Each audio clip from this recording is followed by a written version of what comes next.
here. First and foremost, before we get started here, just want to say our hearts go out to our friends, NerdCage Nation, over in the Ukraine. The shit's crazy. Our hearts go out to you, and hopefully we'll be out of this situation sooner rather than later. That being said, since this is Oscar predictions, before we go down our list and our predictions, let's go around a circle real quick and let's talk Oscar snubs. So Wes, I'm gonna let you go ahead first. All right. So what do you any Oscar snubs that come to mind? Well, the biggest one for me, and to tell you the truth, the nominations went a lot as I expected them to go. We can have a whole side discussion on what in the heck the Oscars are doing these days with their nominations and stuff like that. I think it's not a big fan of the show anymore. I haven't been a big fan for several years. And another little secret, the last one I even watched was the one where Leonardo DiCaprio finally won his best actor, which I was tuned in for that, hoping to see him win that. But I haven't really watched since. But anyway, your question was on snubs, and this one aggravated me a little bit because I saw a lot of what a lot of the contenders are this year, as we were fortunate to get screeners for the first time this year. And the Lady Gaga snub for Best Actress, I not only thought she should be nominated, I would, for the Nashville Film Critics Association, or Music City Film Critics Association that we're a part of out of Nashville, we did our awards, and that's who I voted for. I voted for Lady Gaga as Best Actress for House of Gucci. She was fantastic. I even read an article that they had a dialect coach kind of grade the actors from the film on their Italian accents. And they said not only did she nail the Italian accent, she nailed the accent from the particular region that the character she played is from. So it was like she nailed the accent and then nailed the specific area that the real life character was from. Yeah. And I just thought that was amazing. So that one bothered me. Really, none of the other ones.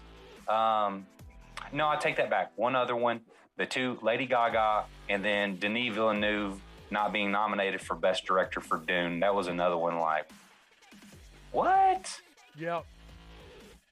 What on earth? I was kind of surprised they nominated it for everything else but that. That's the first time in history, Oscar history, where like the movie gets nominated for Best Picture but not Best Director. It's usually Best Picture and Best Director. I think it's the first time in Oscar history where there's a Best Picture without the Best Director.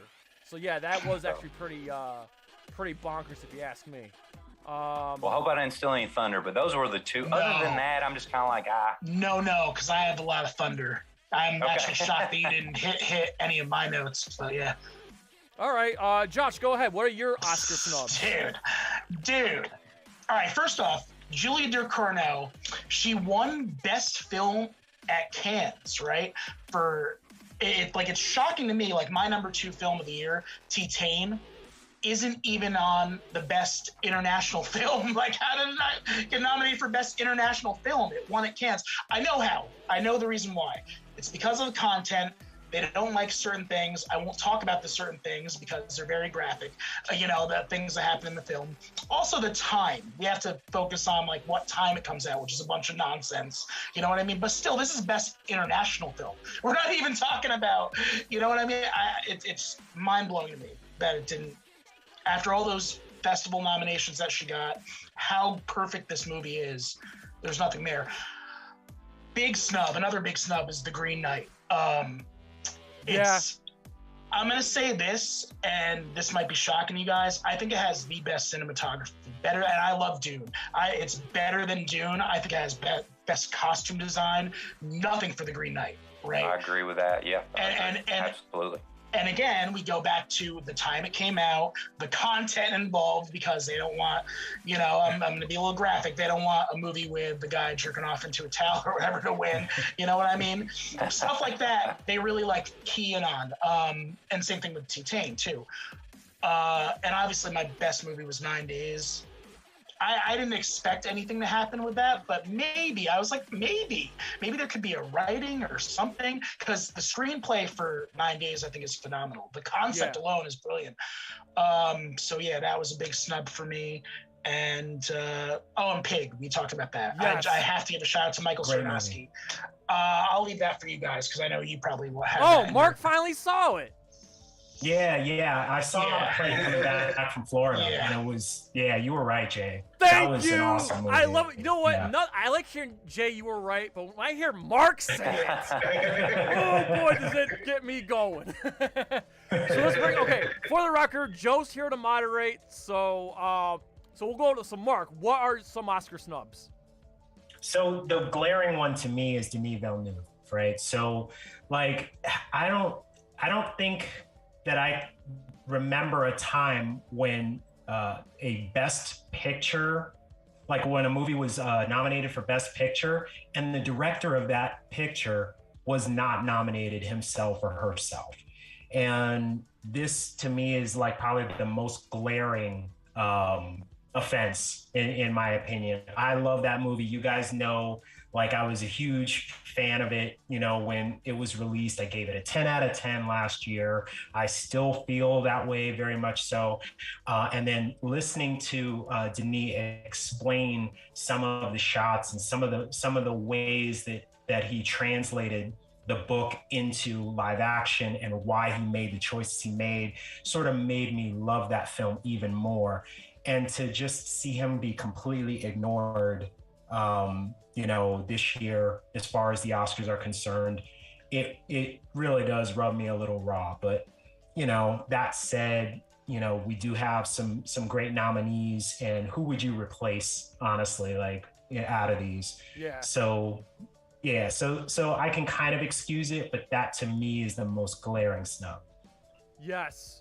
So real quick, I'm just going to say exactly what Wes just said. Lady Gaga baffled me. I thought for sure she was going to get nominated. I actually thought she was going to win. I took my mother to see House of Gucci, and we were just floored by it. By the way, I saw that, and I saw, what was the other, the Last Duel. I saw those pretty much back to back. And I thought both were great. I figured, wow, like, oh my God, I'm stubbing on his freaking name. Ridley Scott. I thought doubled his chances of winning, and neither one of his movies got nominated. So I think if I had to choose between Last Duel and House of Gucci, I'm picking House of Gucci. I understand Last Duel has its fans. I liked House of Gucci a little more, and I think House of Gucci should have been nominated for Best Picture, even though I don't think it's going to win. I just think it should have been nominated. And I also think Lady Gaga should have got Best Actress and win Best Actress, in my opinion.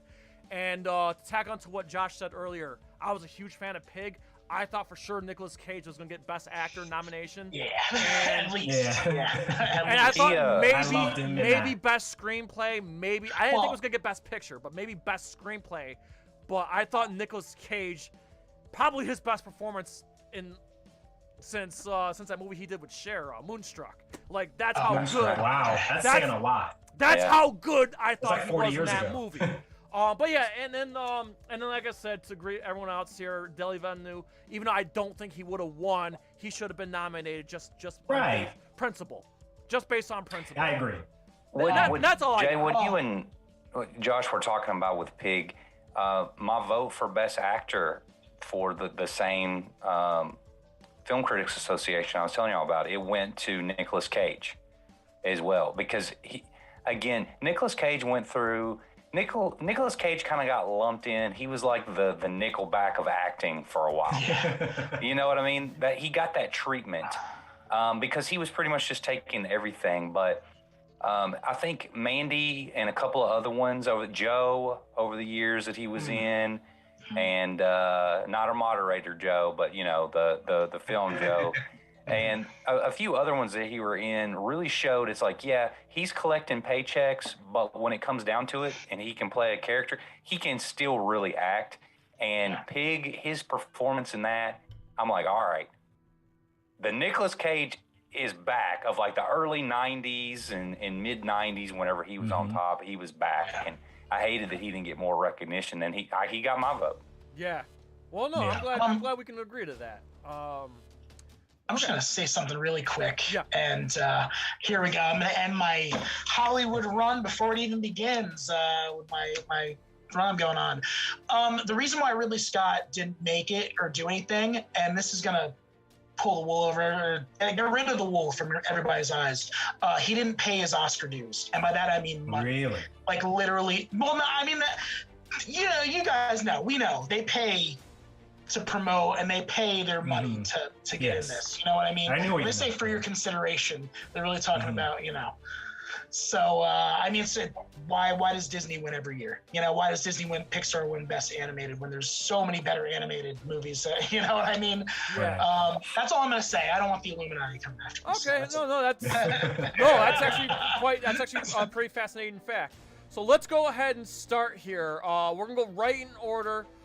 Joe, just go ahead. Just go through the not the nomination, but like go through the categories in order real quick. Just what we're doing in order. So let's go right through the categories. All right. Well, let's just start with Best Picture. Yep. Is the first category we have up, and the nominees for that is Belfast, CODA, Don't Look Up, Drive My Car, Dune, King Richard, Licorice Pizza, Nightmare Alley, The Power of the Dog, and West Side Story. Wesley Jones, who wins Best Picture? Can we do who we want to win and who we think is going to win? That's fine. That's great. Okay, Before you even do that, I mean, I like to say you're going right off the bat with Best Picture, huh? We're not doing it the opposite way. Yeah, we're just going to go. Okay. We're going right in order. Dang. All right. Okay. Fair enough. Cool.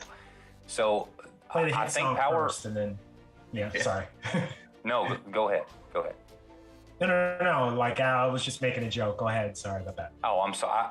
I had a hard time hearing. I wish I'd heard the joke. But anyway, I think Power of Dog is going to win.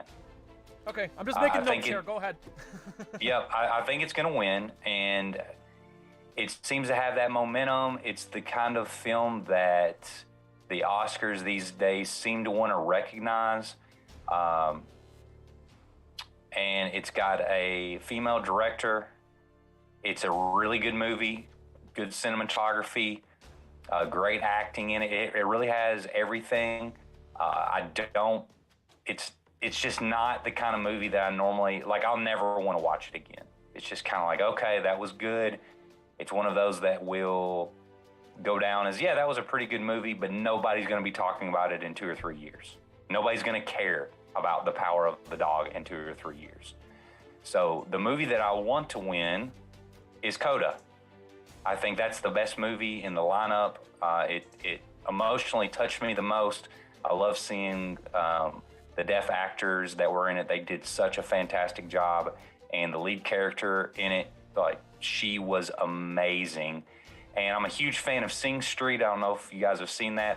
I do not like musicals at all, but I loved Sing Street, and the lead character from that is also in Coda. So that's who I hope wins, but I'm betting money The Power of the Dog is going to win. Okay, good pick. Joshua Burst of Movie Aficionados, who is your pick for Best Picture?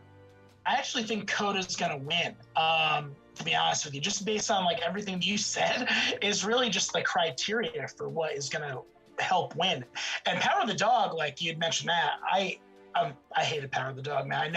I never want to see it again because I couldn't stand it. I thought it was really bad. And I'm a film snob, man. I thought I was like, I can't. I didn't want to watch it. But I will say this, though. Backdoor possibility is Dune. I think that maybe they'll surprise us. Maybe they'll shock us. I have my fingers crossed. It reminds me of the time also that Mad Max Fury Road got nominated for all those things. And you were like, oh my gosh, is Mad Max Fury Road going to win Best Picture? It didn't. But maybe they'll switch it up, because that's what I think the key is. They like to surprise us with things because it's so predictable and so lame that I think at this point they want to surprise us. So I think the safe bet would be Coda. Great movie, like you had said, all those things. But Dune would be a backdoor surprise one. And that's what I think. That's my 2 cents. Mark Withers, I'm dying to hear your pick. So, all right. So this isn't my pick, but I'm very surprised that neither one of you said anything about West Side Story. I mean, here we have Spielberg, arguably the greatest or one of the greatest directors of our age here in this category. People who have seen this movie have said that, oh, it's better than the original and this and that. I'm really surprised that didn't even come up as like a possibility for either one of you. Now, it's not my pick at all. And you know that you guys know how much I love Dune. I want Dune to win. I don't think it's going to. But I honestly think it's going to be Coda, and here's why. So just a few days ago, we had the Sag Awards. Coda won the Sag Awards. Now, historically, Best Picture winner at the Sag Awards matches the Best Picture at the Oscars. This has happened maybe the last 21 out of 27 or 28 times, right? So with that level of accuracy, we can kind of expect that that's what's going to happen. Like, I don't think that there's any certainty to that, but that would be, if I was putting money on it, I would say that that's going to be our winner this year. If not that one, I'm going to say Licorice Pizza, just because I honestly, I didn't see this movie, but so many people saw it and loved it. It got so many good reviews. You know what I mean? So I think that's also a possibility. Okay, so for me, for the record, I have not seen every single movie, but I will. I always watch all the Best Pictures every year, but there's so many of them I haven't got to them yet. So the movie I think should win, if it was me, if Jay St. G ran the Oscars, the movie that wins is Nightmare fucking Alley wins. Because that was bloody fantastic. Guillermo del Toro delivered again. But it ain't going to win. The fix is in. West Side Story is going to win. It's the safe bet. It's Spielberg. It's his first musical. Everyone's raving about it. I know it flopped in the box office thanks to Spider-Man. But West Side Story, I guess it's on a whole other level. And Spielberg, once again, going into the 6th decade, nominated for another movie in another decade, and I think he's going to win. I think West Side Story wins, hands down. And I don't think it's going to be possibility. close.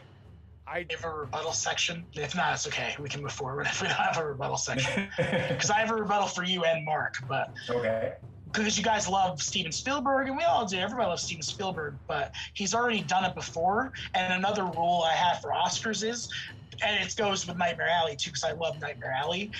If you've already won it, then you're not going to win it again, really. I mean, they've given multiple Oscars to people, but they don't like it. Usually, if you've had your shot and you got your Oscar, time to move on, especially like Steven Spielberg, where it's like, all right, West Side Story's already won Best Picture, and Steven Spielberg's already won, you know what I mean? They're not going to...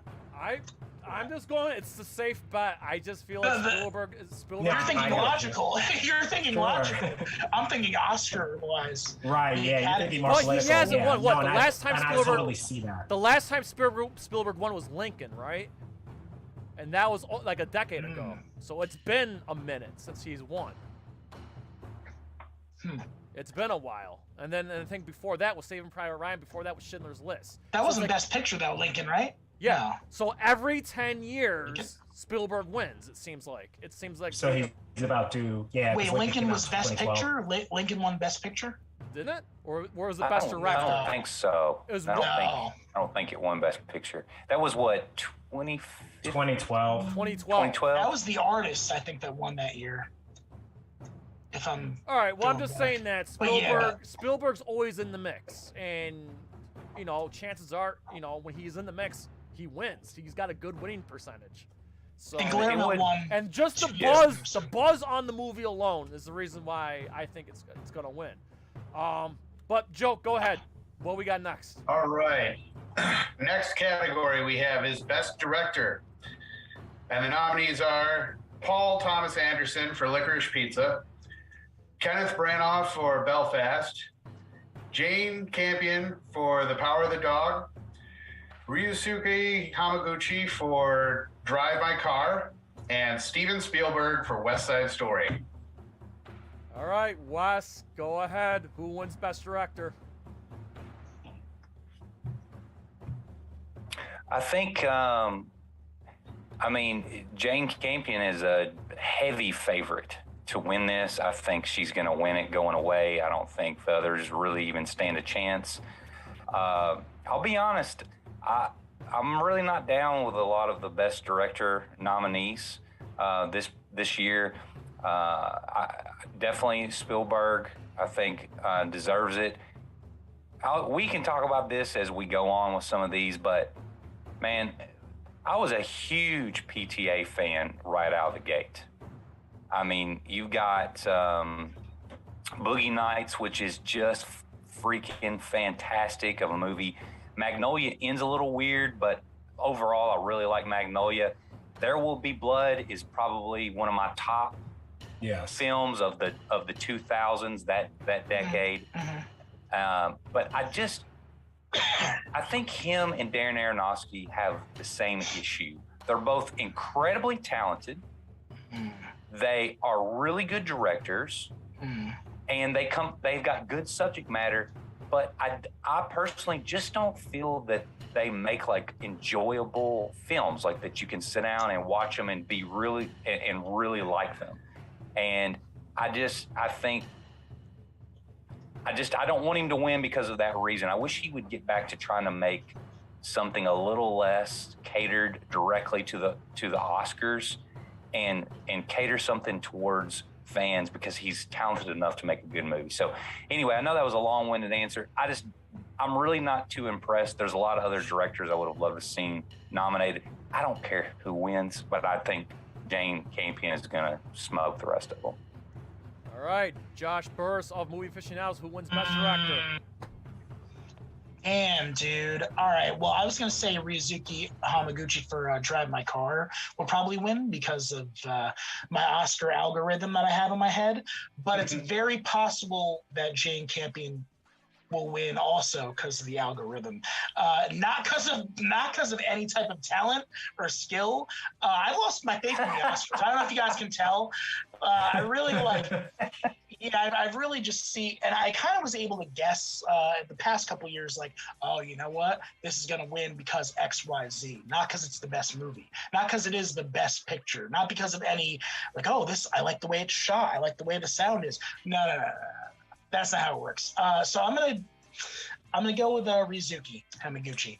Okay. Based on Yeah, no, I get it. Without going too much into it. It's all good. Mark Withers, who wins Best Director?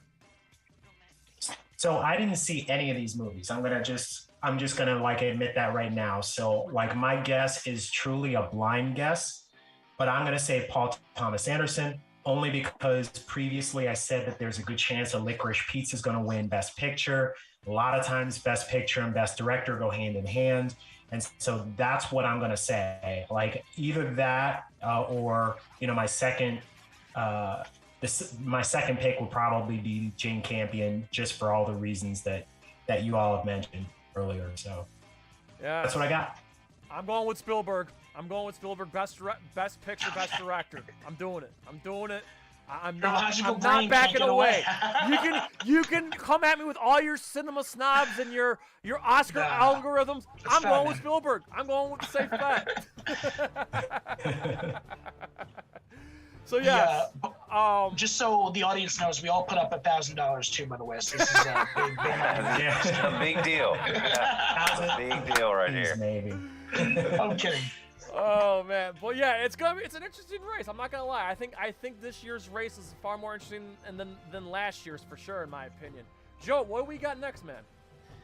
All right, next category is Best Actress, and the nominees are Jessica Chastain for The Eyes of Tammy Faye, Olivia Coleman for The Lost Daughter, Penelope Cruz for Parallel Mothers, Nicole Kidman for Being the Ricardos, and Kristen Stewart for Spencer.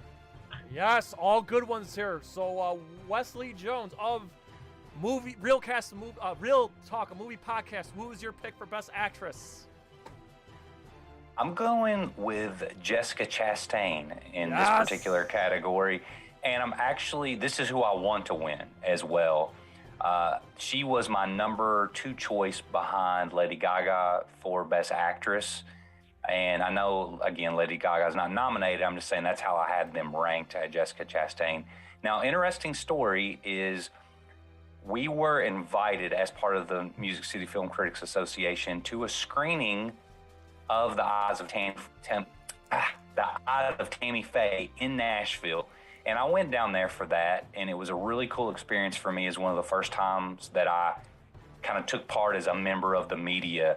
And I sat down to watch the movie, and we had Fox Searchlight executives. I sat beside an actress that was in the new Wrong Turn film that's part of the SAG, is part of SAG. And the whole main reason I went down there is because after the screening of the film, Miss Jessica Chastain was gonna come and sit down and talk with everybody that was in the audience and let them ask questions and stuff about the movie. So it was really cool to get to see her live in person. And and listen to her talk about the movie. And she's the one who really went after it, got the film produced. She really was the everything to that movie, and she turned in a fantastic performance. I think that and her Zero Dark 30 turn just showed she is one of the best actresses of our current generation, and I'm pulling for her, and I think she wins. Very well said. Joshua Burris of Movie Aficionados, who wins Best Actress? Oh my God. I got totally distracted. First off, there's a new Wrong Turn movie. That threw my brain off. Second off, I need to sign up for the Music Association, Critic Association, definitely. No, I would love it if Jessica Chastain won. Her performance was unbelievable. It was great. Honestly, though, I think they're going to give it to Kristen Stewart for Spencer. Because the algorithm likes a young starlet who hasn't done it before, or an old starlet who hasn't done it before, rather than somebody who has. So yeah, I think Kristen Stewart's going to take it based off the algorithm. Okay, all right. So sad, cynical. You're trusting I'm the sorry. algorithm. I'm so sad and cynical, but yeah, you're going to see Kristen Stewart. Yeah. Okay. So you're going with the algorithm again. All right, Mark Withers, who you got for this one? Best Actress. Mark, who wins? So this is a stacked cast for me. So I saw most of these, and I have to say that these are some of the best performances of the year. I agree with almost all of them. That said, I have to agree with Wes. It's Jessica Chastain here.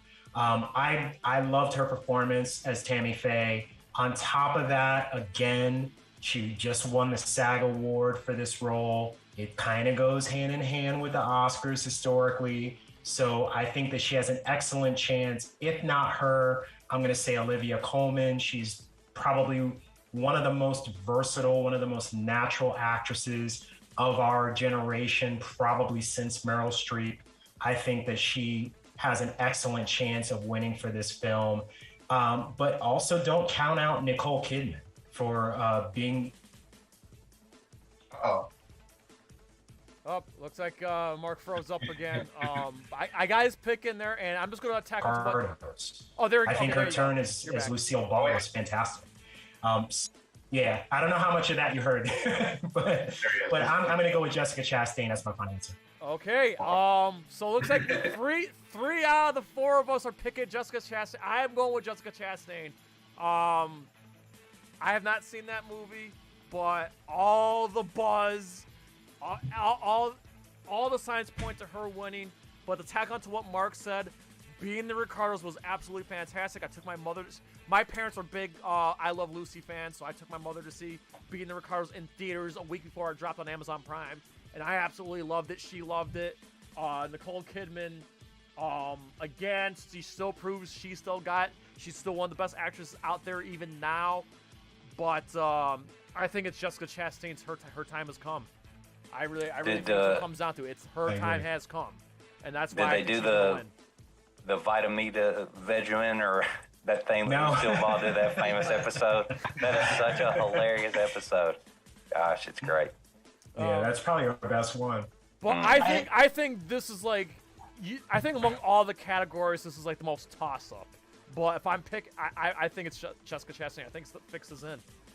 I appreciate you guys picking with your hearts, man. It's really noble. But yeah, that's what I'll say, man. I as a movie aficionado myself, I appreciate. I was so hoping that we'd have a unanimous decision here, but Mark and I. I'm a cynical. Mark and I agree for once. For once. For once. All One right. for the ages. Joe from Fall One Gaming. What do we have next? All right, next category is Best Actor. Oh, here we go. Go ahead. I already know Jay's pick. But the nominees are Javier Bardem for Being the Ricardos, Benedict Cumberbatch for The Power of the Dog, Andrew Garfield for Tick, Tick, Boom, Will Smith for King Richard, and Denzel Washington for The Tragedy of Macbeth. All right. Wesley Jones of the Real Talk Movie Podcast. Who wins Best Actor? Well, I've got maybe another kind of little controversial thing to say that most people can't figure it out. Maybe sometimes I can't even figure it out myself. But when I was a kid, Joe, I started out as a Will Smith fan. Okay, I liked Will Smith a lot. Fresh Prince was a good show. He was amazing in Independence Day. I mean, who wouldn't be a Will Smith fan after watching Independence Day? And then for several years after that, he got into Wiki Wild Wild West and, movies like that. And I didn't really like the way that he kind of acted a lot in the public and just the movie choices that he did and stuff like that. However, King Richard, I loved that movie. I thought it was really, really good, and he was so great in it. I recognize he can be a really good actor, but so I'm on the Will Smith train this year. I loved his performance. I really enjoyed that movie. I followed the Williams family. It was always great to see Serena and get in there and just whip the crap out of some women playing tennis. It was just unbelievable. Venus winning that tournament or going into that tournament against the number one player and was up. She's 14 years old against the number one player and just destroying her whenever they pulled that crap on her. So it was just a great movie, fantastic story. And I think Big Willie's back, and I think he's going to win. And I want him to win. Okay, that's very well said. Joshua Burris of Movie Aficionados, who wins? What does the algorithm say? Well, all right, without even getting to that, it says Will Smith without a doubt. And it's a long time coming. And that's a big key. It's a long time coming. We like our young stars that haven't gotten it. We like our old stars that needed it and are long overdue. And I'll bring up something that you had said before, Wes. You had said that you were excited when Leo got his Oscar for The Revenant. For me, I thought that's an example of one of the worst movies he could have won it for. There were so many other times where he got snubbed that they were like, oh, here you go. We'll just give it to you on a silver platter. That's this. That's what this is and will be. And I think that Will Smith will win because that. And I was hoping, I was like, yeah, let's see if everybody's in the Will Smith train. Mark, to you. All right. So to bring up SAG again. So these exact actors, all 5 of these actors were nominated in the SAG Awards in the same order. And true to form, Will Smith won. So I really think that it's going to be Will. Now, Jay, I know that kind of ruffles your feathers. I know that you're a Denzel. I also really enjoyed Denzel in The Tragedy of Macbeth. I thought it was awesome. I want him to win. But I honestly think that it is going to be Will Smith for a lot of the reasons that Josh talks about. And while I do think that was a great performance, I enjoyed it, but he has kind of been overdue for this. And I think that they probably will give it to him as sort of a makeup, like we know you deserve one, so here you go. And that's kind of how I feel too. Okay. But that said, I mean, you would be hard pressed. In my opinion, you would be hard pressed to kind of find other actors to replace any of these. I think that I've seen almost all of these movies, and I would say that they all turned in really good performances this year, and each one of them is Yeah, they're all deserving worthy. of That's this what I was gonna nomination. say. Right. They're all worthy, and I think, for the record, if Will Smith wins, I won't be upset. In fact, I'll be ecstatic because I was mad as hell when he should have won for Pursuit of Happiness. Right. I feel like that was like Right. that was Right. a blatant like mispick right there. He should have won for that. So if he wins this year, the way I look at it, is he the most deserving among these actors? No, but he should have won for Pursuit of Happiness, and that's why I think that's why I won't be mad because he should have won that year. However, I don't know if there's any religious people here, so I gotta be careful how I say this. I don't want to offend any religious people, but for those who don't know, the Bible has been mistranslated so many times. I'm here to tell you the truth about the Bible. In the Bible, the way it's supposed to be translated in the 10 Commandments, there's a commandment that y'all don't know about, but I know because I've seen it. And that commandment is, thou shalt not pick against the greatest and unquestionable actor to ever walk the earth of Denzel Washington. You don't pick, thou not shalt pick against Denzel Washington. Denzel Washington will win for his second time because he should have won. This is his 9th nomination, okay? And he's only won once. And Tragedy of Macbeth. He's won twice. Wow. He's won twice. Yeah, I was gonna say he won twice. But... Tragedy of Macbeth. That was a perfect 10. I don't give out 10s. I didn't even give the Batman a 10. The Tragedy of Macbeth was a 10. Speaking of another snub, Frances McDermott was snubbed as well. I forgot to mention that. Frances McDermott was snubbed. That as was well. I agree with that. So yeah. But if Will Smith wins, I won't be mad because, like I said, I feel like he should have won for Pursuit of Happiness. But Denzel, I mean, doing what Denzel does best is being Denzel, and I am pleasantly surprised he got nominated because there were some naysayers out there who had the audacity to question Denzel's ability when it comes to Shakespeare. And he proved everybody wrong, and he's going to prove everybody wrong once again.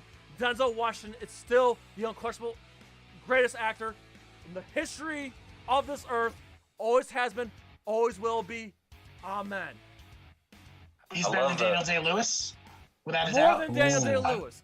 Listen. Wow. Listen. Denzel Washington That is a is bold- in a Marlon stratosphere Brando and up Orson here. Welles. We were not Okay, there's Tom Hanks, and then there's Daniel Day-Lewis, and then far above in the reaches of stars where no man has gone before, Denzel Washington is up there looking down upon thee. I was gonna put Marlon Brando in there, Al Pacino. How much is Denzel Denzel paying Washington Jay? is Oh up there.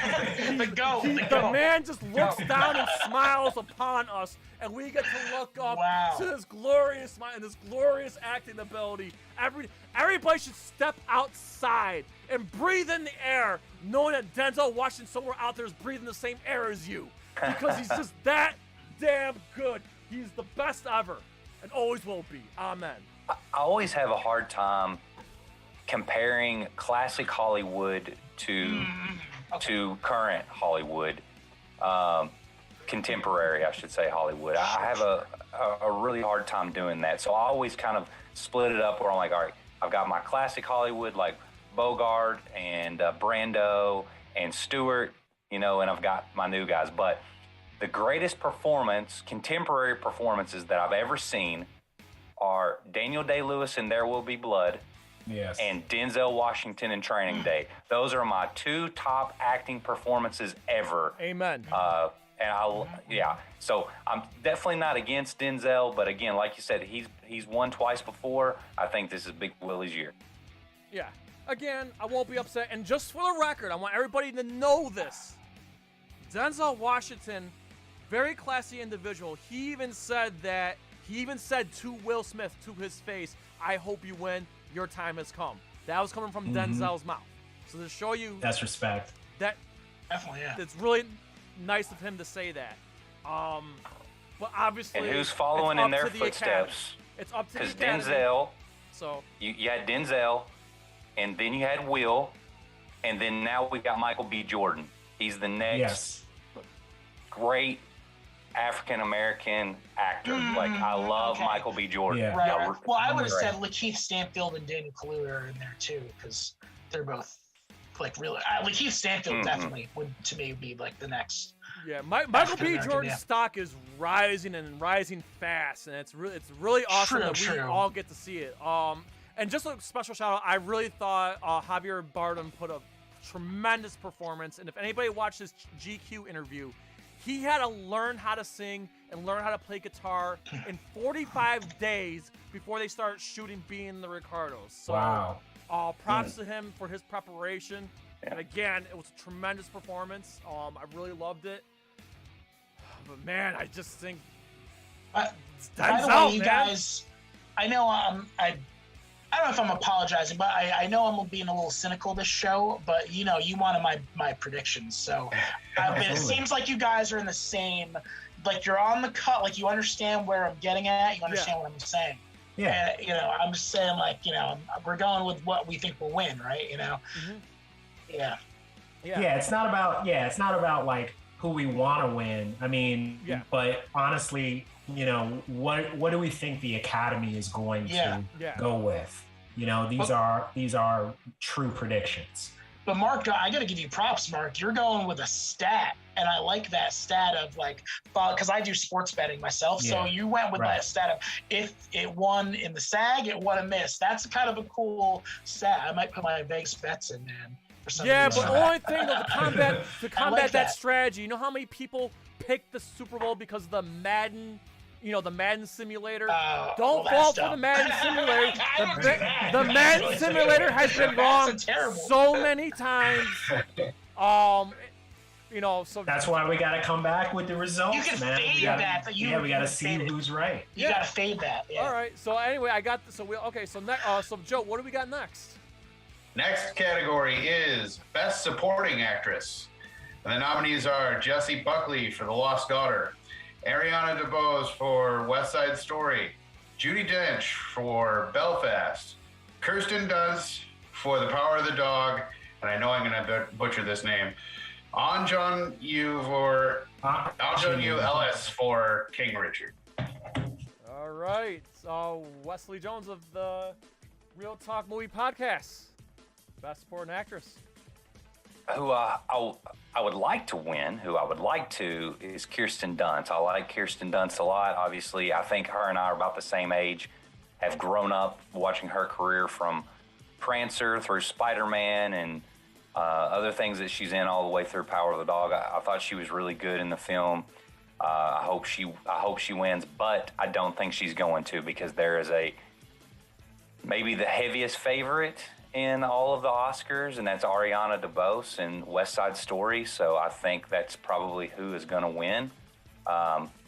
So put me down for that. All right. Josh, Movie Aficionados. You know what? Yeah. Okay, so Ariana DeBose is definitely a possibility, but I'm actually going to I'm going to give you some good news, Wes. I think that all of Kirsten Dunst's hard work from the past is catching up with her now. All of the melancholias and the beguileds and all that, she's really been focused on the indie, art house film for the last ever since after Spider-Man, you know what I mean? So yeah, I think that it's her time. It's the time to give it to Kirsten Dunst now. And she's never done it before. So I would say that she would be my personal, who I would lean towards. But yeah, Ariana DeBose, I would say would be another possibility too. But I'm going to go with Kirsten Dunst is my thing. Mark Withers, Best Supporting Actress.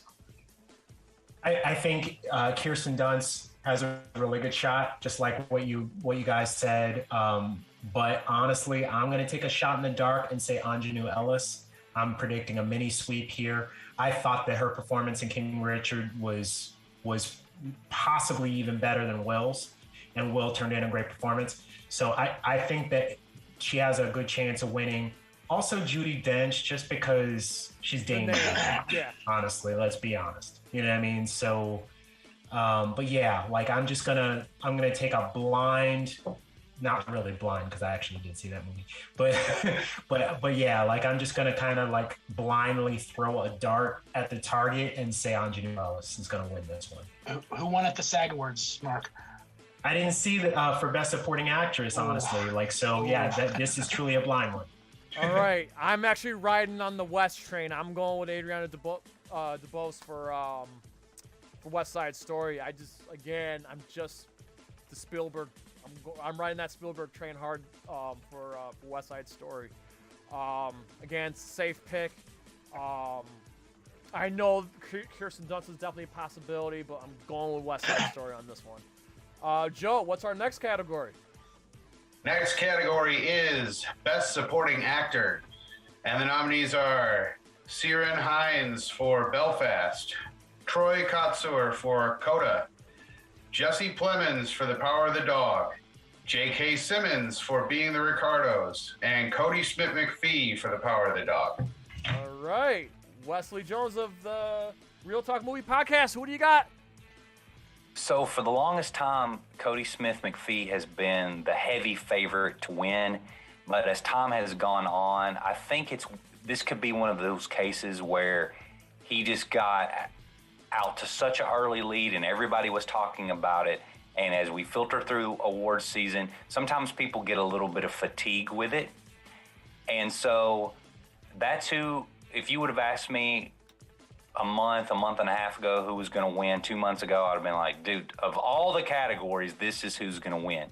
But I'm actually going to change my pick, and I'm going to go with Troy Kotsur from Coda. I think he's probably gaining some steam. And if Coda has any shot at winning, the big award, they're going to have to pick up a little bit of awards along the way, I think. Sure. That thing that happened with Spotlight is incredibly rare, where they really lose out on everything, but then they wind up winning Best Picture. That hardly ever happens. So I think that's going to be my pick. I'm going with Troy Kotsur. All right. Very well picked. Josh, for Movie Aficionados, who wins? I'd like to see Jesse Plemons win again because of the body of work. He's that man doesn't sleep, bro. Jesse Plemons has been in everything I've seen, like 7 movies this year. And I don't even like Power of the Dog. But no, I'll go with Troy Kotsur though, just to be safe. Yeah, I think so. Okay. Another thing I forgot to say is that I think because Jesse Plemons and Cody Smith-McPhee were both nominated, they could potentially split the vote for that particular movie, which might push Troy Kotsur into the place. And Josh, the reason why Jesse Plemons doesn't sleep, he's married to Kirsten Dunst, and Kirsten is still, she's kept herself going, man. So I don't blame her. All right, Mark Withers, who do you got for Best Supporting Actor? I'm going to agree. I'm going to say Troy Kotsur for all the reasons that Wes said. But having said that, I really want J.K. Simmons. I thought that he was awesome as William Frawley in Being the Ricardos, like a great Fred Mertz. But yeah, I mean, politics, what I like aside, if I'm thinking about it politically and tactically, it's going to be Troy Kotsur. Okay. So, Mark, to tack on what you said, I'm actually going with J.K. Simmons for this one. I think Being the Ricardos should walk away with something. And if it's going to walk away with anything, again, it's not that he did better than Nicole Kidman and Javier Bardem. I don't think he did. But Nicole Kidman and Javier Bardem got really stiff competition. So I feel like J.K. Simmons is... If the Being the Ricardos is going to walk away with something, it's going to be J.K. Simmons. So I'm going with J.K. Simmons on this one. I know I'm the black sheep here. I'm going with J.K. Simmons. I feel like Being the Ricardos has to win something. And I think it's going to be that one. Well, I will say another part of the algorithm is Hollywood. They like movies about Hollywood. So, they like movies about the industry. So that's another big rule, too. What? I wish we had the release dates of these. I should have paid more attention to that because that's a big thing, too. But unfortunately. I think this came out in November. Yeah, is that right? These are all like Oscar time, prime Oscar times. Like late September through December is Oscar bait season. So that's why. But that was why I was shocked about again Mad Max Fury Road, which came out in May and won all those Oscars. And not to mention Amazon. That was an Amazon movie. Amazon, has been winning awards. That's a big thing too. They used to hate Netflix and Amazon, and there was a big war with that. That's why I think there was a lot of snubs there. But so if you're on a streaming service, but now it's more accepted that you're on a streaming service. The thing is, I think COVID changed a lot of that. Yeah, being the Ricaros a lot of people also were forced to kind of watch streaming. Yeah, I'm sorry. Well, I was gonna say, being the Ricaros also got theatrical release too. So, right. But it was an Amazon. But it was an Amazon movie. All right. Okay, so now we could probably rip through. We could probably rip through these next ones now because now we're going into like the silly stuff. Joe, go ahead. What's our next one? Next one is Best Costume Design, and the nominees are Cruella, designed by Jenny Bavin. I think it's Cyrano by Massimo Cantini Parini and Jacqueline Duran. Dune by Jacqueline West and Robert Morgan. Nightmare Alley by Louis Sequeira, and West Side Story by Paul Tazewell. All right, Wes, best costumes. I'm going to go Cruella here, and I really think that it wins a little something. And I mean, I grew up in the early 90s on live action Disney stuff, and I could not believe that how much I actually enjoyed this movie. I was never going to watch it. Somebody talked me into watching the movie, and I was like, what? I'm like, Cruella? Are you kidding?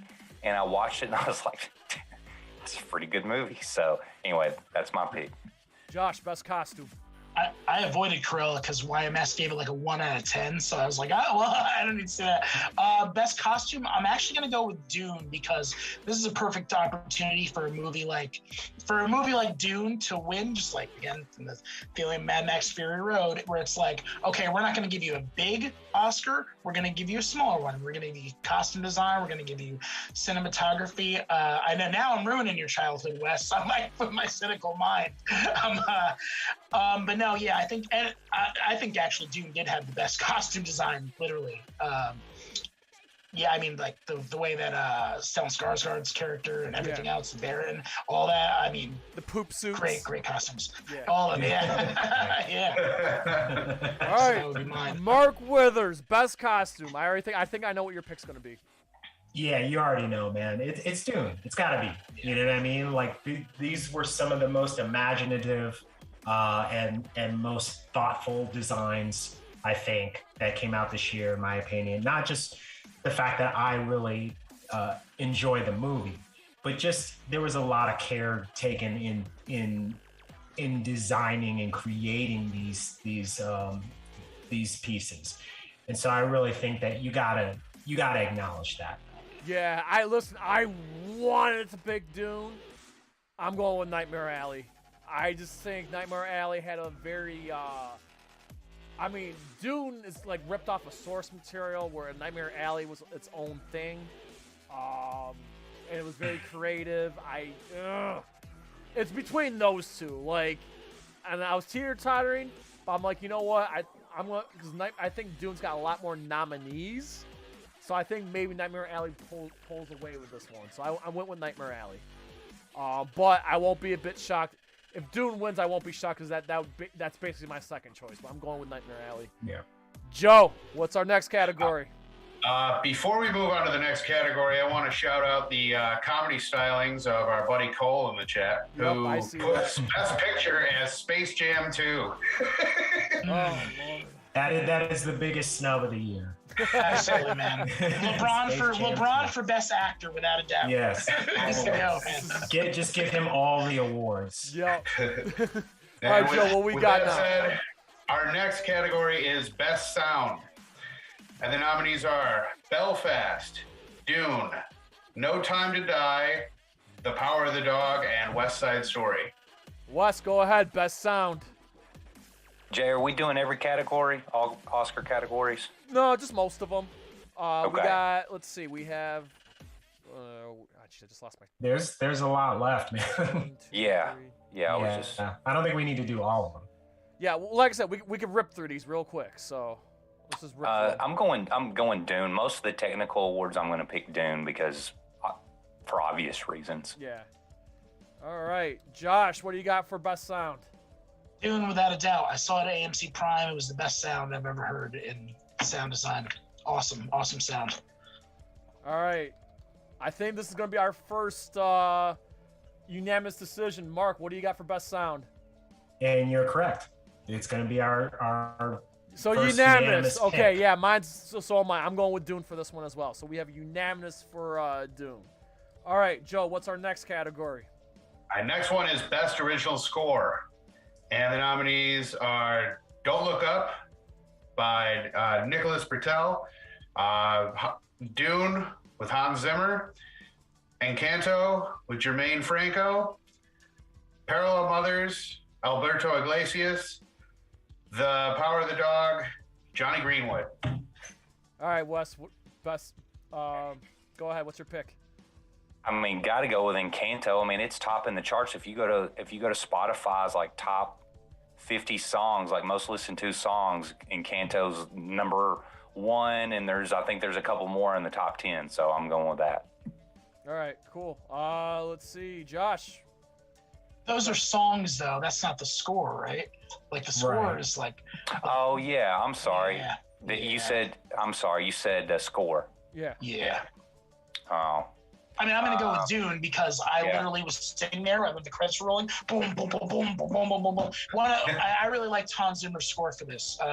More so, maybe not as much as Inception, but maybe more than like the Batman trilogy, maybe, or as much, or close. Yeah, I don't know any Hans Zimmer stuff that I don't like it. I mean, he does. That's true, but if I was Jay, I screwed that one up. Okay. I definitely want to change for my best score. Yes, let's go Dune. All right. I feel we have another. Mark, do we have another unanimous decision here? Are you going with Dune? Oh, absolutely. You can't fade Hans Zimmer. Okay. You know what I mean? Like he's like the modern day GOAT. So two in a row. We have a unanimous decision here. All right.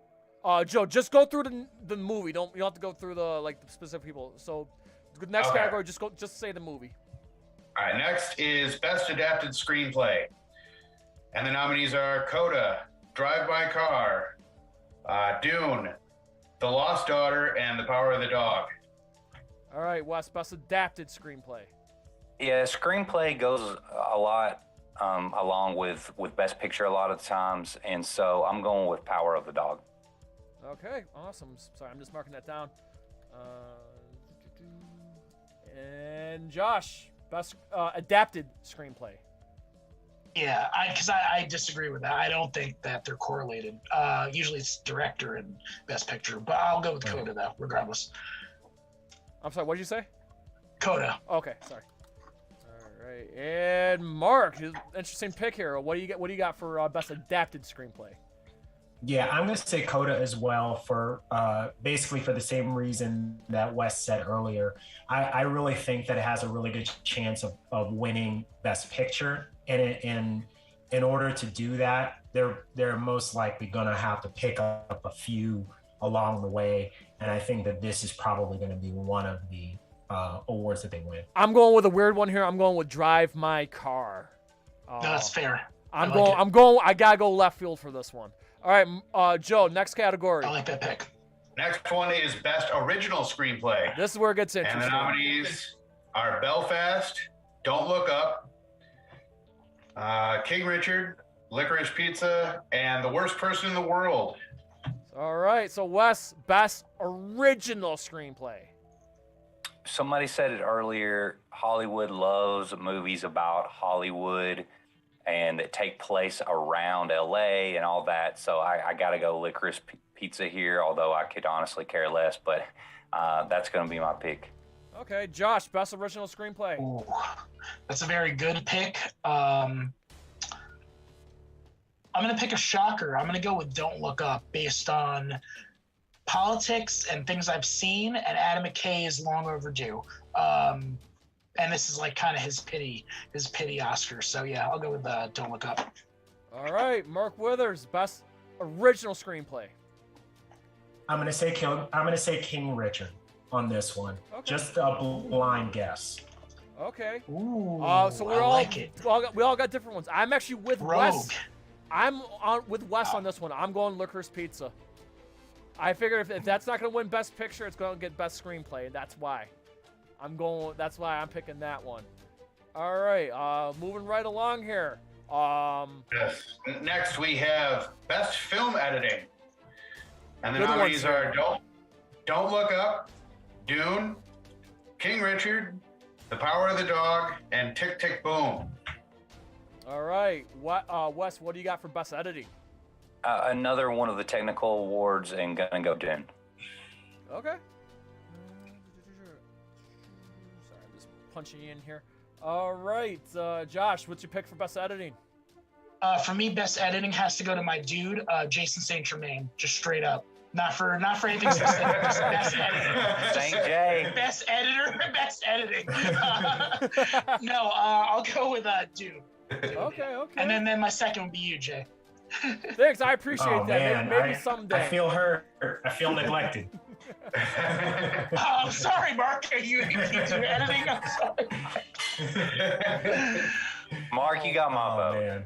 Yeah, my vote would Thank be you, man. Mark. You guys have to Appreciate split. Somebody loves it. All right. Mark, I would Alright. vote for you. You know I would. Thank you. Hey, just for the record, if you guys gonna vote for me for best editor, I learned from Mark. Okay, so. Well, I do want to know your picks now, since you're both editors. This is your time to shine. Like, based on your professional, like what you guys know. And me, you know, I'm a hack editor. I'm really bad at it, but I try. All right, so Mark, what do you got for best editor besides me, besides you? Who's best editor for the Oscars this year? Well, yeah, coming in at close third, I'm going to say Myron Kirstein and Andrew Weissbaum for Tick, Tick, Boom. Oh, okay. I don't know if you guys have seen this movie, but I think the editing is really well done in it. I think the movie in general is stellar. But yeah, like particularly the editing is especially innovative in my opinion. I'm going with A Shot in the Dark, and I'm going with Don't Look Up. I kind of just went like this. I as much as I want to pick Dune, I don't think Dune wins best. In fact, if you want my honest opinion, I don't think the editing was that great in Dune. If you want my honest opinion. Yeah. I'm being honest. I mean, Okay. the movie's great, but the editing I thought was a little off, in my opinion. And some transitions, I'm saying. So that's why I'm not going with Dune, as much as that might be the easy pick. So I kind of picked that random. I went with Don't Look Up. Moving right No, I along, Joe. wanted to hear that. What we got next? Next category is Best Makeup and Hairstyling. Oh my God, these are great. Go ahead. The nominees are Coming to America, Cruella, Dune, The Eyes of Tammy Faye, and House of Gucci. Wes, go. Eyes of Tammy Faye. Oh, okay. Yep. How they continued to age Jessica Chastain throughout it. I mean, if you look at the pictures of the real Tammy Faye and her, it was pretty incredible. Yeah. Josh. And it's best subtle, makeup very and subtle. hairstyling. Green Knight, without a doubt. No, I'm just kidding. I mean, it should be. I wish. It really I should love be. Green Knight. Love Yeah, that movie. definitely the best. But out of these that they picked randomly, I'm gonna go with House of Gucci because, like, Oh, yes, definitely some great makeup and effects there. all right. Mark Weathers, what do you got for best makeup and hairstyling? I'm going to say The Eyes of Tammy Faye as well. Not just because of what they did with Jessica Chastain, but pretty much every actor in that movie, they transformed into somebody who really looks like the person they're portraying. You know, if you look at Vincent D'Onofrio playing Jerry Falwell in this movie, I mean, I really believed. I mean, he looked just like him. I stopped seeing D'Onofrio, you know. And the same thing with Andrew Garfield playing Jim Baker. They really did a good job of staying true to the time, being accurate with the clothing, with the hairstyles, and being consistent throughout the time periods. Because this is a story that spans multiple decades, and it actually shows them aging in it as well. So I really thought that it was really impressive. I think that it has an excellent shot of winning, probably the best shot. And one of my favorite character actors, or if somebody wants to argue and say he's a supporting for sure, but Vincent D'Onofrio, one of my all-time favorites in that regard. Like, I love all his wacky characters and stuff that he's played over the years. None better than his turn as the Bug Man in Men in Black. I love that character. Okay, Yeah. so we have a house divide here. I'm going with House of Gucci. I think that I feel like that movie was snubbed, and if I'm being realistic, there, the hairstyling, the clothes, Jared Leto in particular, who is basically unrecognizable, I think House of Gucci wins best makeup hands down. Yeah, so that's just my safe pick, and like I said, I was a huge fan of that. This is movie. a chance to make up for the snub. This Yes, is it. exactly. If it's going to win anything. Remember, this is also the category that the first Suicide Squad won. Just throwing that out there. Academy Award-winning Suicide Squad. Yeah, so We need Suicide that Squad's an haircut, Oscar by the winner. way. Just remember that every time Yeah. you dog on DCEU and Suicide Squad, just remember that Suicide Squad's an Oscar winner. All right, Joe, next category. We're almost done here. What we got next? All right. Next one is Best Animated Feature. And the nominees are Encanto, Flea, Luca, The Mitchells vs. the Machines, and Raya and the Last Dragon. All right, Wes, best animated picture, go. I want Mitchells versus the Machines to win this so bad. What a hilarious movie. I love Phil Lord and is it Lord and Miller? Oh, I is it think, them? gosh, I need they're to watch amazing. this. God, it is so funny.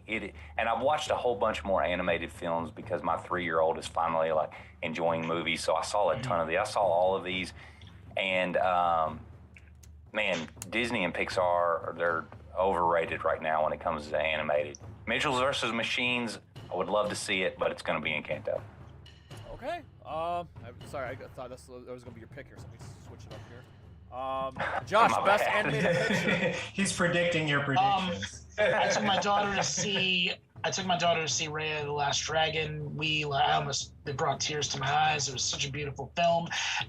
Crazy, like, different type of ending, crazy different type of movie, switching it up from the formula, DC formula, or Disney formula, dear Christ. One of those. I would go with Raya and the Last Dragon. Okay, good pick here. And finally, Mark Withers, what's your pick for best animated film? I mean, I think this is an easy one. Encanto. Yep. We don't talk about Bruno, but everybody seems to be talking about this one. And people, Hollywood seems to be in love with Lin-Manuel Miranda. He's very much involved in this movie, particularly in the music. And I don't see anything else even having a shot. Yeah. Mark, we agree once again. I'm going with the safe pick, Encanto. It's the safe pick. Next one I'm pretty excited about because I have a feeling the one I pick is going to win this one. But go ahead, Joe. What's our next one here? All right, the next one is Best Original Song. And the nominees are Be Alive in King Richard, Dos Oruguitas in Encanto, Down to Joy in Belfast, No Time to Die in No Time to Die, and Somehow You Do in 4 Good Days. All right, Wes, best original song. This is always a fun category every year, in my opinion. Well, if so, from earlier, my faux pas from earlier, you would think that I would pick Encanto here, but I think this is the wrong song. So I don't think it's going to win now. I agree. And to tell you the truth, I had forgot what was nominated in this area. So if that's the case, I finally get to throw a little bit of love to my Bond franchise, which is one of my all-time favorite franchises. I'm going with Billie Eilish's No Time to Die. Very good pick. Josh, what is your pick for best original song? Hey, it only makes sense to have Billy win, like, like, just based on everything. Like, it's not as good as Adele's, of course. That's the best. Nothing's gonna be yeah, it's gonna go to Billy though. All right, Mark, do we have a unanimous decision here?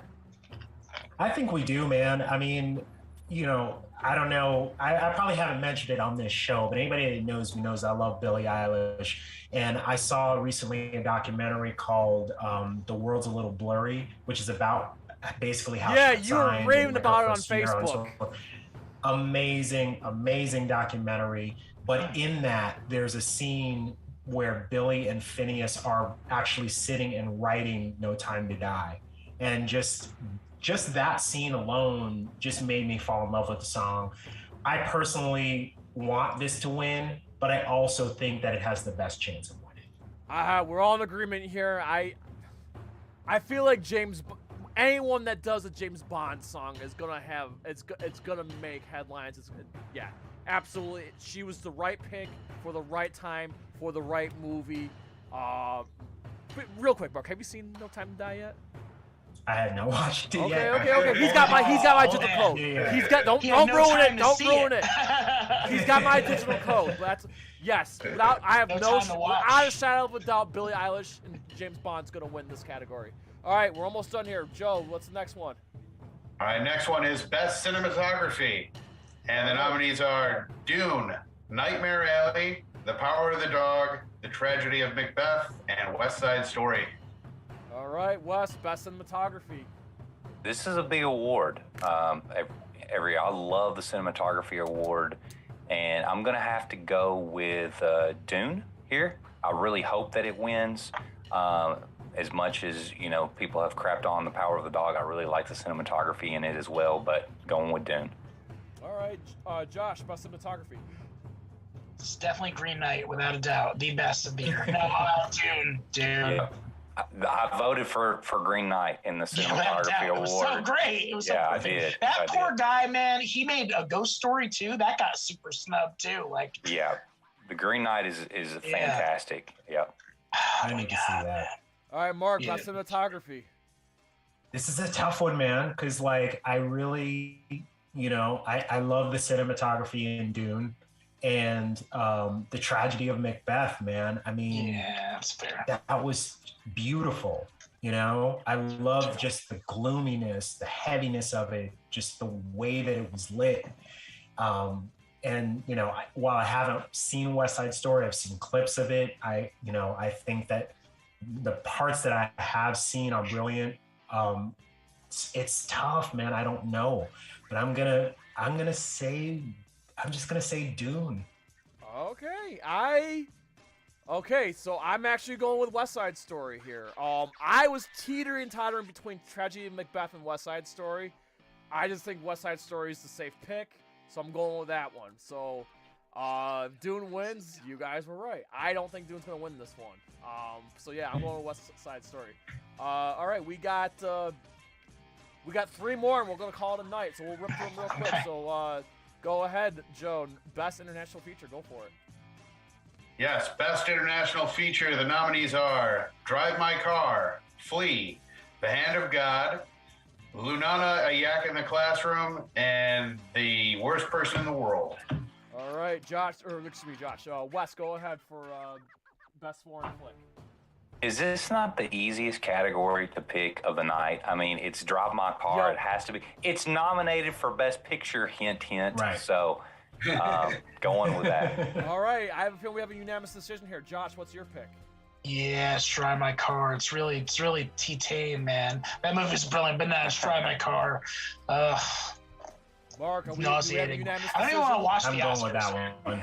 All right, we have a unanimous decision. Drive My Car. All right. All right. So the next category is Best Production Design, and the nominees are Dune, Nightmare Alley, The Power of the Dog, The Tragedy of Macbeth, and West Side Story. All right, Wes, go ahead.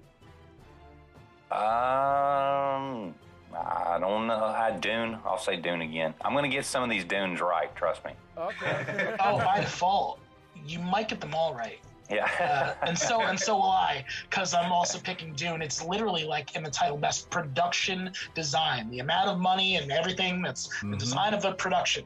All right. That's what it is. Mark Withers, do we have another unanimous decision here? Yeah, I don't see how we can't. Yes. Yep. Exactly. I'm 100% with you guys on this one. All right. Next one, I think it's another unanimous decision coming, but go ahead, Joe. The next one is Best Visual Effects, and the nominees are Dune, Free Guy, No Time to Die, Shang-Chi and the Legend of the Ten Rings, and Spider-Man No Way Home. Oh, wait a minute. I have a feeling Mark's picking one of the MCU movies, but go ahead, Wes. What's your pick? Well, I've talked a lot about heavy favorites tonight, but the heaviest favorite of any category, even more than the Drive My Car one, is Dune. So it's the heaviest favorite in any category. So, I mean, I got to go with that. Okay, Josh, What you got for best special effects here? I want to go rogue. I want to not pick Dune this time. I want to pick like Spider-Man. I really do. I'm going to go rogue. I'm going to go with Spider-Man No Way Home because Dune can't win them all. I thought this would be Mark's pick, but no, I think Shang-Chi had kind of bad. Shang-Chi was terrible special effects. I don't care. I knew you were going to start in on Shang-Chi, man. Shang-Chi has no business being here. No, not you, Jay. Okay, no, listen, but some of those Spider-Man animals and stuff, those animals look so bad. That some of them when they went to the island. I was on board until that. I'm okay with Spider-Man being here. And those dragons, man. Those dragons, they were so bad. It was like you, or Jay could have done that in Photoshop or whatever. Yeah. We could have made those dragons. Right. I'm sorry, animators. I'm not trying to crap it, but that was really bad. All right, I'm really intrigued now. Mark, nominated? what is your pick? Are you going with Spider-Man or are you going with Dune? Well, neither.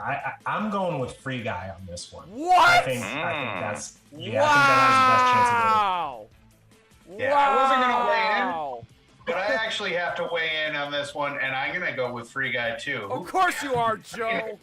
Come on, first of all, I'm the gamer of the group, and secondly, who can ignore buff Ryan Reynolds? Oh my god, I am baffled. I'm so fucking baffled doesn't look right good. now. Okay. Like, go ahead. I'm going with Dune, even though it brings a smile to my face that No Time to Die got nominated. I know it's not gonna win. Dune hands down has to win this. Like Shang-Chi just has no business being here. Spider-Man, I can understand. Yeah, that was weird. Spider-Man, I can understand, but I just feel like Dune's head and heels above Spider-Man, and I gotta go with Dune. I really gotta go with Dune here. So I gotta hit you up, Joe. I'm sorry, Joe. You've done a great job, by the way, of the show. But yeah, Free Guy, a lot of it was like in-game stuff. So that's not really a special effect. That's just like it was a joke, by the way. Oh no, I'm sorry. Okay, I don't know. Did somebody pick Free Guy? Oh no, man. Mark picked Free Guy for real. And for the record, I'm just gonna say this right now: as much of a Godzilla fan I am, I'm so glad that Godzilla vs. Kong did not get nominated because I did not like the special effects of that movie. And there were people. I don't think anyone did. A lot of people were bitching. People were like, "Oh, Godzilla vs. Kong should have been." I'm like, "No effing way!" No. Like Skull Island looked better than that movie, in my opinion. So, Skull Island was great, man. Like that's the one that like actually got me hyped to see Godzilla vs. Kong, and that was like apples and oranges. You know what I mean? Like, why couldn't you keep it on the same level? I don't know why. You know what's interesting too is like Free Guy is a Disney movie, Shang-Chi, Spider-Man's Disney and Sony. I'm happy No Time to Die's in there, but man, I'm going with Dune. I just feel like I feel like if Dune doesn't win this category, it was a failure. Right. All for naught. But yeah, I think we got some good. So I have all this on record. All the so I cannot wait. So that being said, Thursday, March 31st will be our result reaction.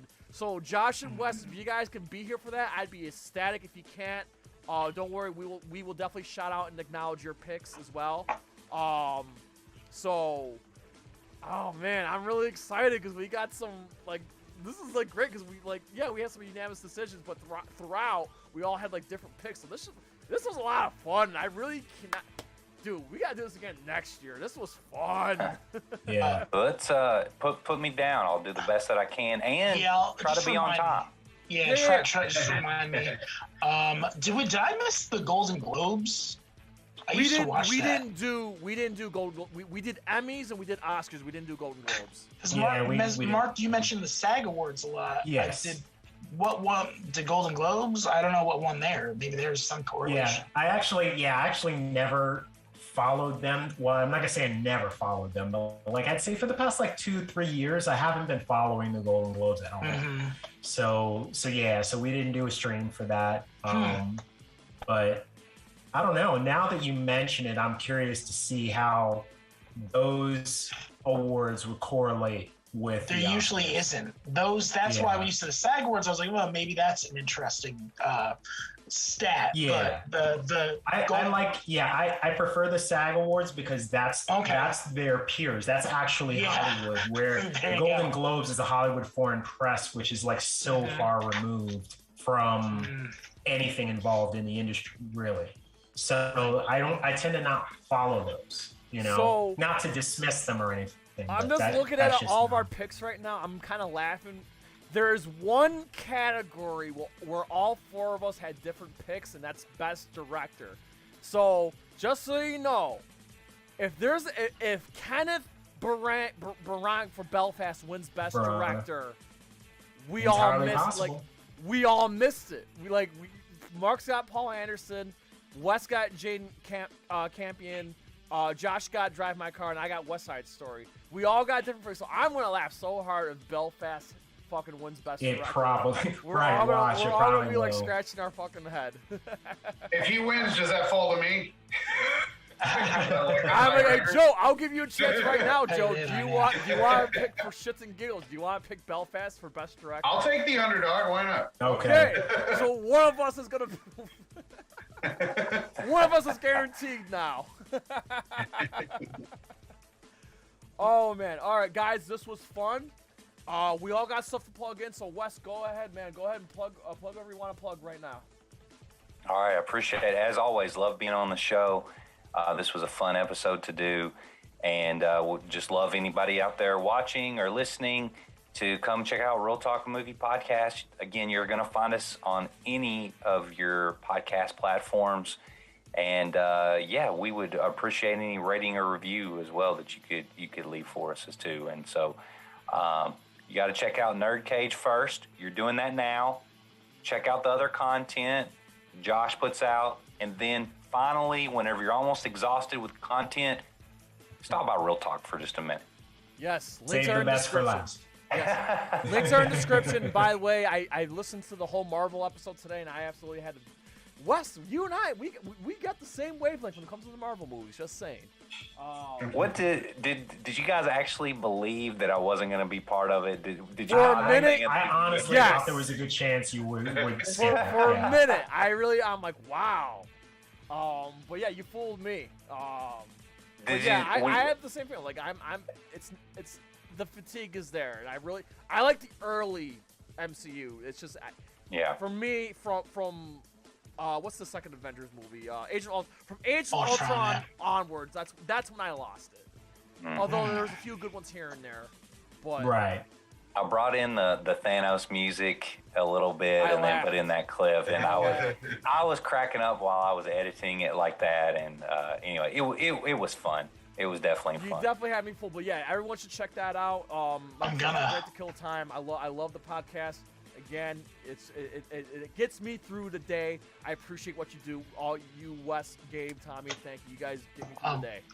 I second that. Thanks, man. Wes, Thanks. is that you? That's not YouTube though, right? That's because I want to get on this and listen to it. Yeah, where do I find you? You'll find me if you on Spotify, Apple Podcasts, Google, Amazon's got one. I mean, I really need to get on the YouTube, but I just don't have time to take on a whole nother thing when trying to edit the video. Right. Of the show. I hope to one day, because we're missing a big piece of potential audience by not doing that. It's just, hey, Gabe, T-Man, you want to take care of that? Please do. All right. Josh Roberts of Movie Aficionados, man. Go ahead and plug away. Movie and gaming aficionados. I like if you guys are Yu-Gi-Oh players, Magic players, I'm always on there playing. I actually started playing Elden Ring, so I'm going to be doing Elden Ring streams. If you guys want to join, I know you guys are gamers, so maybe we could all do an Elden Ring playthrough or something. I don't know if you picked it up. Guilty Gear, fighting games. Yeah, it's great. I'm playing Horizon Forbidden West right now, so. Okay. Fighting games. I play any fighting game. You name it. Arc Systems games, Mortal Kombat, and then movie reviews, news. I review, indie stuff, big time stuff. And also check out, it's going to be a weird one, but before I go, check out DAP South Carolina. I made their theme song. Their channel's blowing up. DAP South Carolina. And that's it, man. You know, thank you guys for having me on the show. Always subscribe to NerdCage Live, too. We always love having you here, man. You're a brother to us, and thank you so much for all you do. And thanks for promoting us on your page as well. Joe, tell them about tomorrow. All right, tomorrow at 8 p.m. EST, we will be on Twitch playing Untitled Goose Game. Yeah! Such a great time. Just for the record, we are doing like one-offs every Friday till Kirby comes out. So this coming Friday is going to be Untitled Goose Game. Mark Withers, tell everybody about Monday. Wait till Monday. March 7th. Open spoiler discussion for The Batman. I am actually so excited to see this. I am seeing it tomorrow directly after work. Jay and Joe, I know that you both saw it like a couple of days ago. I'm going to see it again. I know you guys have your... okay, you're going to see it again. I know you guys kind of had some mixed feelings about it, but I am stoked to see this. I've been wanting to see it for a long time. I know a lot of people have sort of mixed reactions about Robert Pattinson, but I have full faith that he's going to deliver. I think he's going to do a great job. I cannot wait to see this. And I can't wait till Monday when we get to talk about it. Absolutely, yes. For the record, I loved it. I just couldn't give it a perfect 10. I think people are overrating it, but I loved it. I did love it, and I will see it again. And I cannot wait to get into the spoiler discussion because there's so much. And it's really hard for me to keep my mouth shut because I'm not spoiling it for nobody. I'm not. And it makes me mad that spoilers are out there. Damn, I work Monday. Damn, man, I would have got in there with you, but it's all right. We're doing it Monday. We're doing it at night. Our Spider-Man. No, that's when I work is the night. Oh, I got you. Yeah. The thing is, like Monday, like we want to give people time to see it, which is why we're not Thursday, Friday, Saturday, Sunday. Yeah, 4 days to see it. So that makes sense. That's why we're doing it Monday. And like I said, we did Spider-Man on the Monday, and we did really good. So these Monday spoiler streams seem to work for big movies anyway. But yeah, so that's what we got going on. And I just want to promote one more thing before we go. For the record, next Thursday we'll likely do more The Batman talk with other guests and whatnot. So Josh, Wes, if you guys are available next Thursday and want to jump in on that, I'm still waiting to hear back from a couple other people because we have a loaded like Monday, like we're capped out. We are capped out Monday.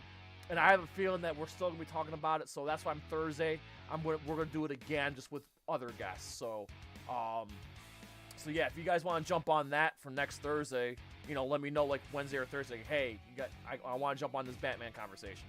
So Monday and Thursday will be Batman spoiler discussion, but the main one will be Monday.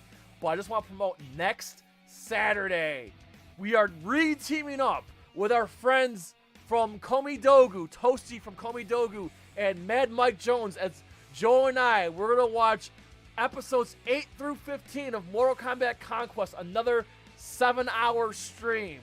This next Saturday, which is March 12th, starting at 6 p.m. Very much looking forward to it. My God, did we have fun, Joe, on that first batch of episodes. Pizza party at Jay's. Just saying. So we're very much looking forward to that. So yeah, we have a loaded calendar this month on NerdCage Live. In fact, we're already filling in April. But if you want to see the whole entire calendar, it's posted on the Facebook discussion group pinned at the top. It's also pinned on Twitter as well if you want to see the full live stream schedule for NerdCage Live. Very excited. We have some brand new guests coming on this month. We got the spoiler streams, and of course the Mortal Kombat Conquest watch party. So my God, NerdCage Nation coming in strong this month of March. Our time, baby. Again, thank you to Mark. I'm glad to see you got all your new stuff set up. Joe, thanks for doing what you do as always. And of course, our brothers in Real Talk Movie Podcast, Movie and Gaming Aficionados. Thanks so much for joining us. So that being said, we previously ask you to like, comment, subscribe, ring that bell, spread that shit like Silver. So USA, from yours truly, Syracuse, New York, Bowling Green, Kentucky, New Jersey, Louisville, Kentucky, to all our friends and fans around the world at NerdCage Live, Real Talk Movie Podcast, and Movie and Gaming Aficionados. As always, enjoy life. Stay safe. Do your push-ups. Eat your vegetables. And good night. Good night. Woo!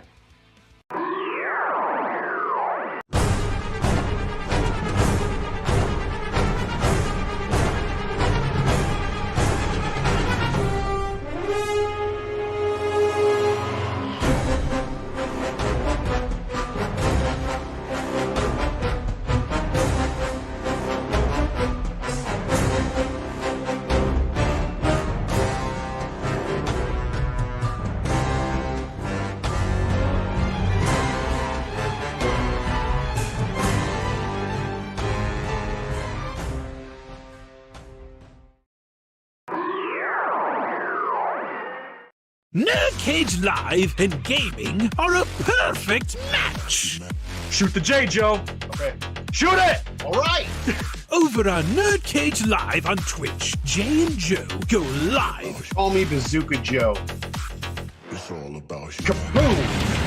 Playing both old school and new school games every Tuesday night. Ooh, what a sight! Jay, stop looking at her face and run. But she's so beautiful! So be sure to follow NerdCage Live on Twitch. Run for your life, Joe. Run for your life, Joe. Running. Run faster! Oh no, Joe! The galaxy's doomed because of you! To scratch your gaming itch. Oh, nice kick, Joe. Thank you. About Yo, that's f***ing diabolical. humanity. Wait. Yo! That's twitch.tv/NerdCage Live. Ooh, trying to get out of the Nerdcage, are ya? Well, before you go, hit that subscribe button. And if you're really intrigued, ring that bell. Thank you for dropping by. Until next time, tell everyone you know about NerdCage Live!